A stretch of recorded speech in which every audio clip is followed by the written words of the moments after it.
आज एटी आसी पहुँचला पर देखिली बहुत बढ़िया कार्यक्रम केवल वृक्षरोपण होनी वृक्ष को किभली भाव में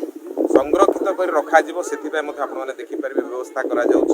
गछटी किभली भाव में बंचब तार व्यवस्था संगठन नहीं तेणु गोटे बहुत बड़ कार्यक्रम जहाँ को भारत वर्षर प्रधानमंत्री आह्वान देते आम समस्ते गोटे गोटे गछ लगेगा भारतर शिक्षा मंत्री धर्मेंद्र प्रधान आम ओडावासी को आह्वान देते आम समस्ते गोटे गोटे गछ लगेगा आज से भली एक महान कार्य बुलू बाबू निजक नियोजित कर गीता संगठन सबू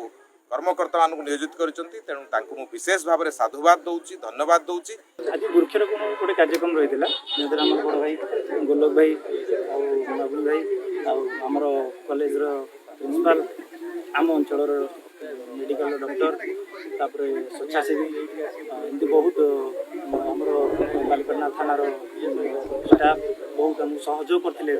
वृक्षरोपण आमको बहुत प्रेरणा मिलता से जो गीता ट्रस्ट डायरेक्टर एवं बनवाड़ीपुर कंप्यूटर एजुकेशन कर प्रति वर्ष किसी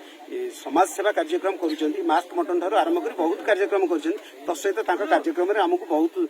थर सामिल कर आज वृक्षरोपण कार्यक्रम होमर विभिन्न जगह वृक्षरोपण हो सबुठ बड़ कथा हूँ वृक्षरोपण तो होगा प्रति वर्ष 50 कोटी 100,000 कोटी वृक्षरोपण हो जाऊँगी पर वर्ष पुणी से वृक्षरोपण हो सब जगह वृक्ष गायक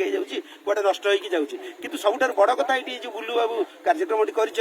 कार्यक्रम में वृक्ष खाली रोपण करूना तत्सहित वृक्ष केमती बंचब और तार जत्न नवा व्यवस्था कर